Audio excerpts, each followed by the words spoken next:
Ako si Francis Riudique. Hatid sa inyo ang mga pinakamainit na balita sa bansa dito sa News Force.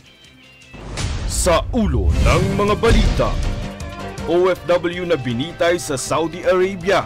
Nilinaw na nauna palang binantaan, inatake ng Saudi national dahil sa pera. Dagdag bawas sa presyo ng produktong petrolyo, epektibo ngayong araw. PBBM sang-ayon sa investigasyon ng Kongreso ukol sa flood control projects. Naputol na kanang daliri ng sundalo, bunsod ng pangaharas ng China, na ibalik na. Rainwater catchment, balak itayo sa loob ng Camp Aguinaldo. US Elections 2024, nagsimula na.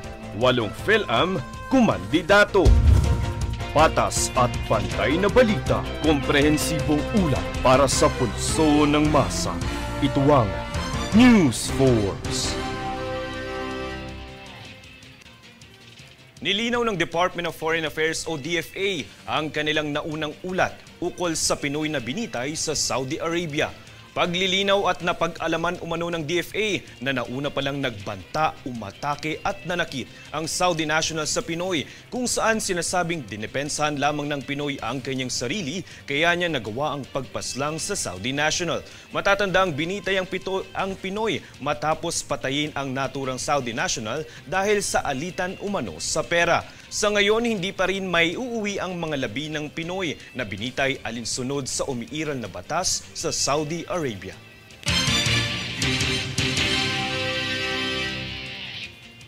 Inanunsyo naman ng pamunuan ng LRT na nagbalik operasyon na ang LRT2 kahapon, ika-4 ng Nobyembre. Ito'y matapos magkaroon ng problemang teknikal sa Santolan Station na siyang naapektuhan ang biyahe ng mga commuter. Labis namang humingi ng paumanhin ang pamunuan ng LRT at inabusuhan ng publiko na tumutok sa social media accounts nito para sa mga anunsyo ukol.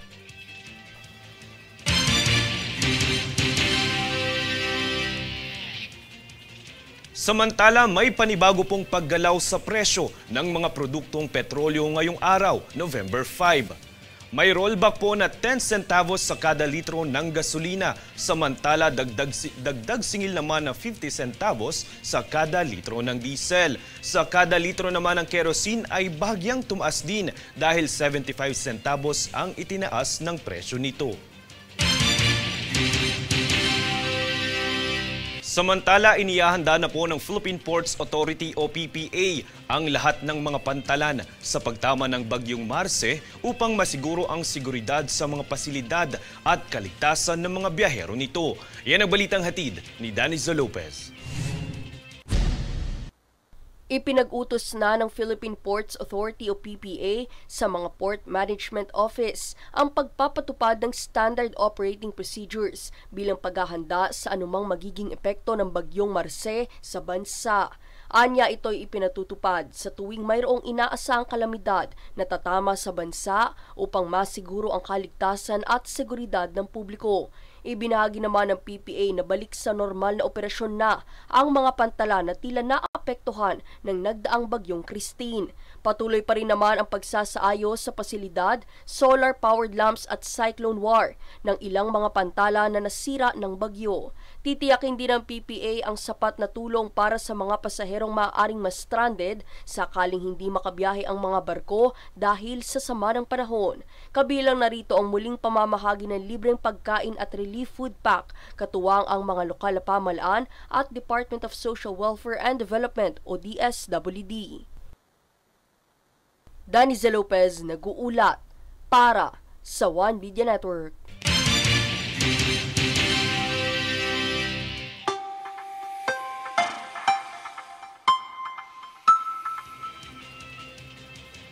Nalalapit ng maging typhoon ngayong araw ang severe tropical storm na si Marce na kasalukuyang kumikilos patungong silangang Etiague, Isabela.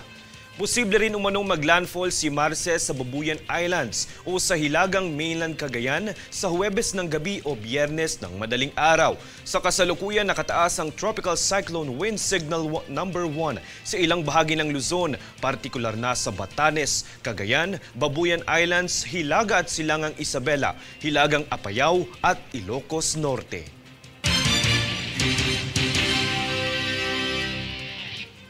Susunod sa News Force. Kongreso nakiisa sa pambansang pagluluksa sa mga nasawi dulot ng Bagyong Christine. COMELEC kakailanganin ang 1 bilyong piso kung sakaling ma-postpone ang BARMM poll sa May 2025. PBBM sang-ayon sa investigasyon ng Kongreso ukol sa mga flood control project. Manatiling nakatutok para sa higit pang mga balita sa pagbabalik ng News Force.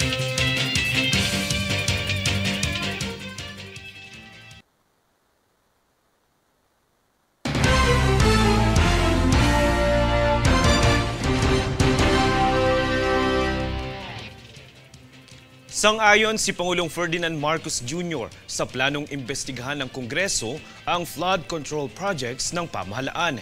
Ngunit pagigit niya, tignang mabuti ang magkaibang panig ukol sa issue.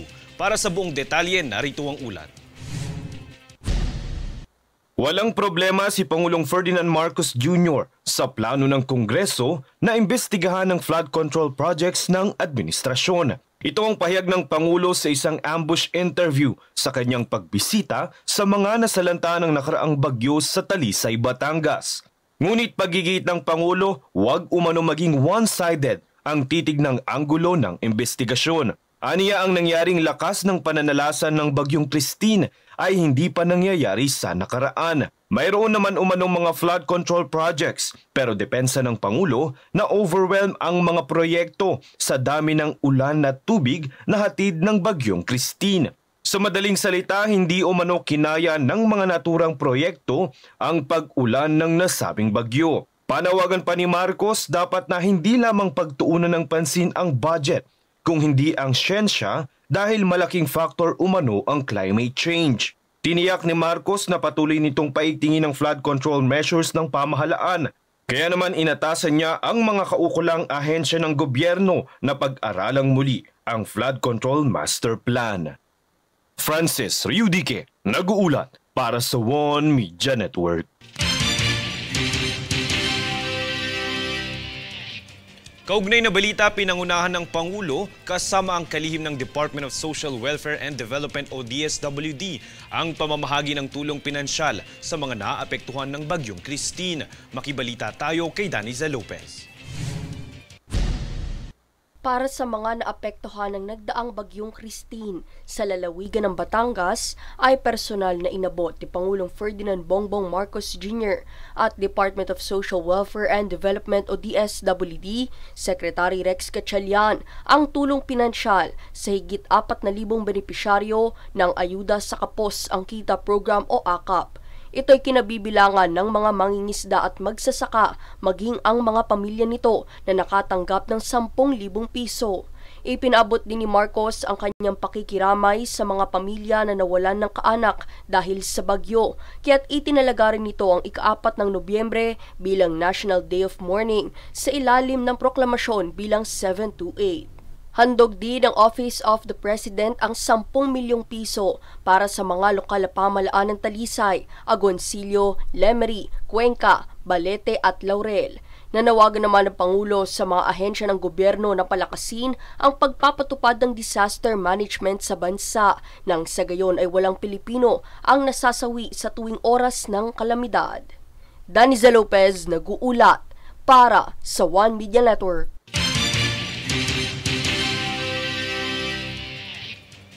Kamakailan ay naghain ng lookout bulletin board order si Manila 3rd District Representative Joel Chua para sa mga opisyal ng OVP kasunod ng issue sa pondo nito. Ang detalye tunghayan mula kay Jade Buhoy.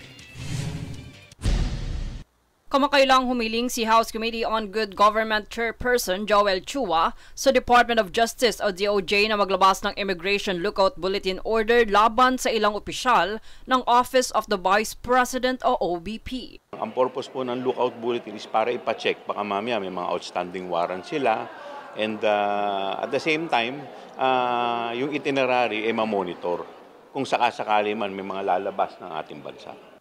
Ayon kay Chua, mahalagang mabantayan ang galaw ng mga opisyal upang maiwasan ang posibleng pagtakas nila sa bansa na maaaring makasira sa isinasagawang investigasyon. So as to kung sino, hindi naman na-divulge yung mga name, but syempre ayaw naman nating baka mamaya kagaya nangyari kay Mayor Alice Guo, nasa lisihan tayo. So at least ito, meron na tayong info na ibinabato like lookout bulletin para at least nakaantabay na ang mga ahensya ng gobyerno. Ang nasabing investigasyon ay nagugat mula sa privilege speech ni Manila Representative Roland Valeriano na nagbigay diin sa mga irregularidad sa pondo ng OVP batay sa ulat ng COA. Iniulat ng COA na 125 million pesos ang nagastos ng OVP bilang confidential fund sa loob ng 11 araw noong 2022. Nakabilang ang 16 million pesos para sa renta ng mga safe houses. Kaugnay nito, naglabas ang mga state auditor ng notice of disallowance sa halagang 73 million pesos at inutusan sina BP Sara at iba pang opisyal na ibalik ang nasabing pondo. Sa nasabing panayam, nilinaw din ni Chua na ang aksyong ito ay para protektahan ang integridad ng serbisyo publiko at masigurong masagot ng mga opisyal ang mga tanong ukol sa pondong kanilang ginamit. Jade Buhoy, nag-uulat para sa One Media Network.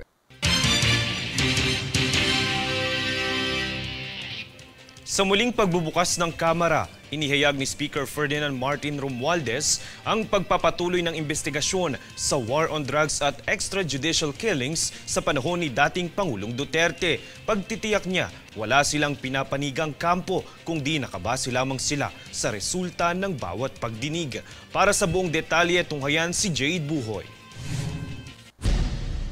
Inihayag ni Speaker Ferdinand Martin Romualdez na nasa tamang panig ng kasaysayan ang House of Representatives sa kanilang pagsisiyasat sa kontrobersyal na digmaan kontra droga ng nakaraang administrasyon ni dating Pangulong Rodrigo Duterte. Sa kanyang talumpati sa muling pagbubukas ng sesyon ng Kamara, ipinahayag ni Romualdez ang determinasyon ng Kamara na ipagpatuloy ang investigasyon sa kabila ng mga batikos at pagtatangka ng ilang grupo na pigilan ang pag-usad nito. Binigyan din niya na hindi magtatagumpay ang mga balak na hadlangan ang paghanap ng katotohanan at katarungan sa isyu ng drug war na pinanmumunuan ng Quadcom ng Kamara. Aniya, patuloy pa ring mananaig ang katotohanan habang iginigit niya na hindi sila matitinag sa harap ng mga pagsubok. Binahagi din ni Romualdez na nagiging biktima ng pag-atake ang mga kasapi ng Quadcom, partikular na ang mga tinatawag na young guns dahil sa kanilang pagsisikap na magbigay linaw sa usapin. Aniya, ang Kamara ay hindi magpapadala sa mga panggigipit o pananakot at mananatiling matatag para sa katotohanan at integridad.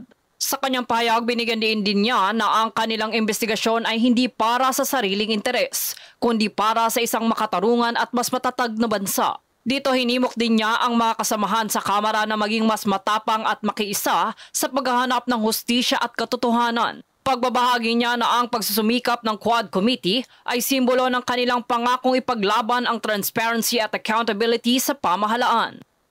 Jade Buhoy, nag-uulat para sa One Media Network.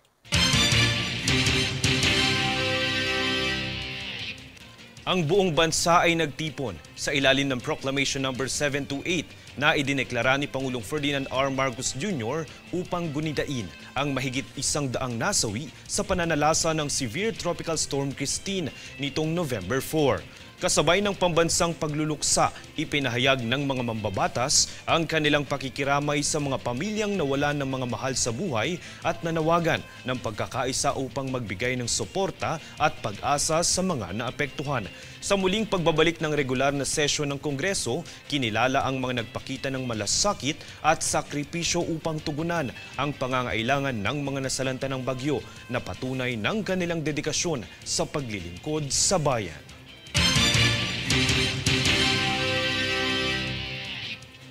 Upang matiyak naman ang sapat na supply ng Family Food Packs o FFPs ay patuloy ang pagre-repack ng Department of Social Welfare and Development o DSWD. Bukod sa mga social worker ay mayroon ding mga volunteers mula sa Tulong Panghahanap Buhay para sa Displaced Workers o TUPAD ang nakibahagi sa produksyon ng FFPs. Layo nitong patuloy na maghanda para sa hindi inaasang sakuna o kalamidad na magsisilbing tulong sa mga apektado.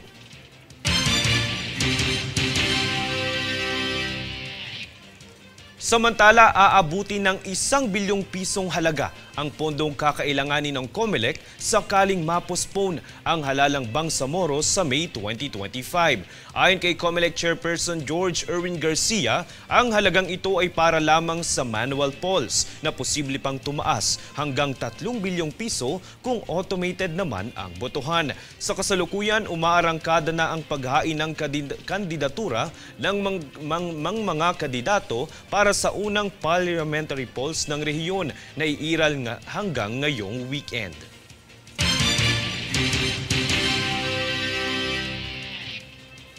Sa ibang balita, na-restore na o naibalik na po ang hinlalaki ng isang sundalo na naputulan ng daliri matapos ang insidente ng pangaharas ng China sa West Philippine Sea. Sa kasalukuyan, wala pa rin umanong tugon ng China sa hinihinging danyos ng Pilipinas sa mga nasirang nitong gamit.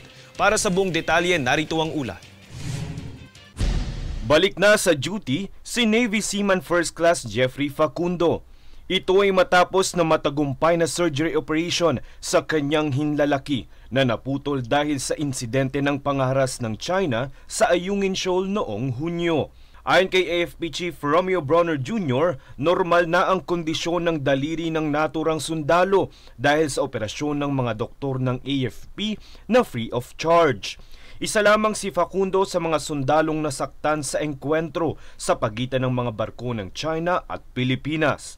Bukod dito, lubhang pagkasira din ang natamo ng mga inflatable boat ng Pilipinas at mga kagamitan nito. Pagsisiwalat ni Bronner, hanggang sa ngayon ay walang tugon ang China sa hinihinging 60 million pesos na danyos dahil sa naging pinsala ng pangaharas ng China Coast Guard. Kasama rin sa panawagan ng AFP ang maibalik ang mga kinuhang armas ng CCG. Francis Riudique, nag-uulat para sa One Media Network. Susunod sa News Force. MMDA nakakolekta ng tone-toneladang basura sa mga sementeryo nitong nagdaang undas. Rainwater catchment, balak itayo sa loob ng Camp Aguinaldo. BOC nakipag-ugnayan sa UNODC at Southeast Asia Custom officials para sa pamamahala ng hazardous waste. Manatiling nakatutok para sa higit pang mga balita sa pagbabalik ng News Force.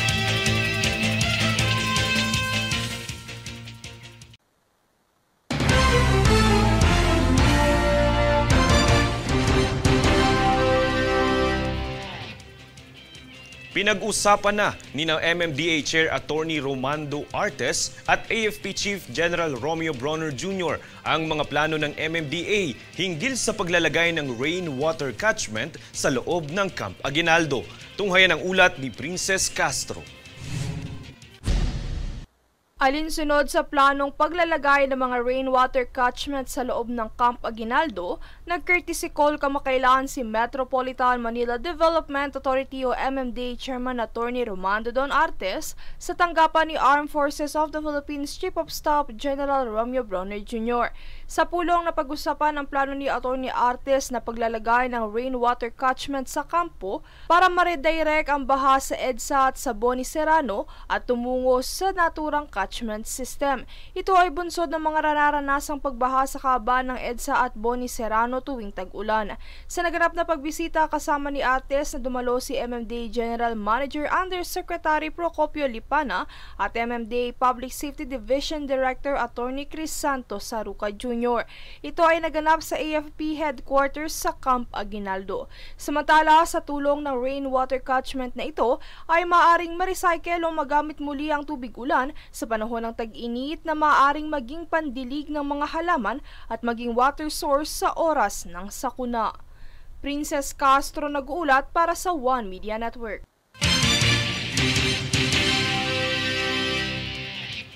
50 tonelada o katumbas ng 12 truckloads ng basura ang nakolekta ng MMDA Metro Parkways Clearing Group nitong nagdaang undas.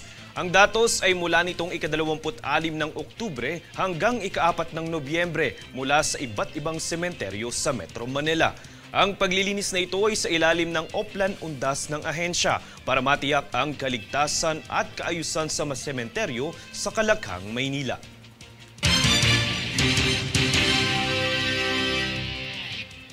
Samantala ay sinagawa ng Bureau of Customs o BOC ang isang study visit kasama ang mga delegado mula sa United Nations Office on Drugs and Crime at custom officials mula sa Southeast Asia upang paghusayin ang mga estratehiya sa pamamahala ng hazardous waste. Ang pagbisita na ginanap sa Port of Manila at Manila International Container Port ay bahagi ng layunin ng organisasyon na palakasin ang kakayahan ng mga bansa sa pagtugon sa mga hamon ng illegal waste trafficking. Pinuri ni BOC Commissioner Bienvenido Rubio ang nasabing inisyatiba at inihayag na ang kolaborasyon na ito ay magpapalalim ng mga ugnayan at magpapalakas ng kapasidad ng bansa sa ligtas at responsableng pamamahala ng mga mapanganib na materyales.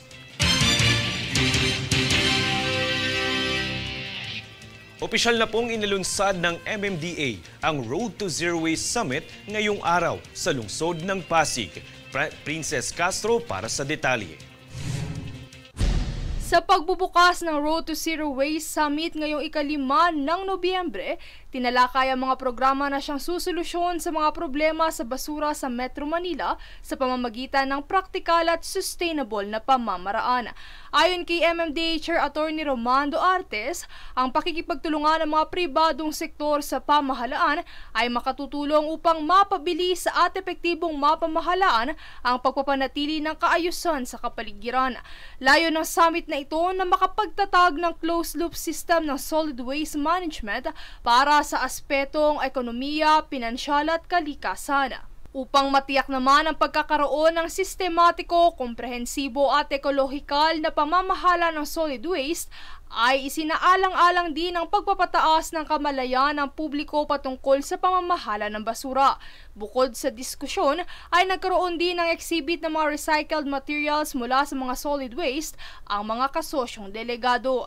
Bahagi ng summit na ito ang layunin ng ahensya na makamit ang 10 taong plano sa Metro Manila Road to Zero Waste Program. Ang summit ay magtatagal hanggang bukas ika-6 ng Nobyembre. Princess Castro nag-uulat para sa One Media Network.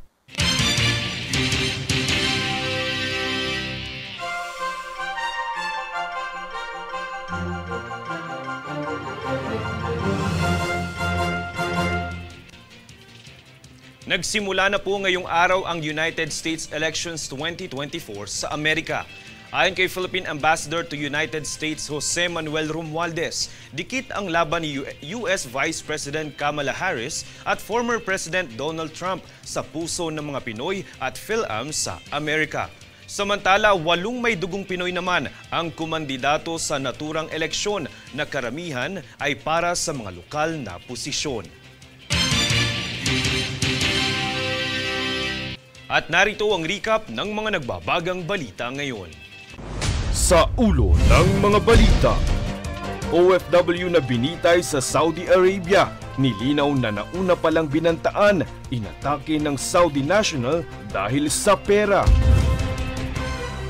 Dagdag bawas sa presyo ng produktong petrolyo, epektibo ngayong araw.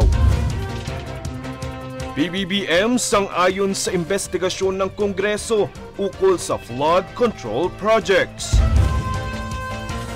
Naputol na kanang daliri ng sundalo, bunsod ng pangaharas ng China, na ibalik na. Rainwater catchment, balak itayo sa loob ng Camp Aguinaldo. US Elections 2024 nagsimula na. 8 PhilAm kumandidato.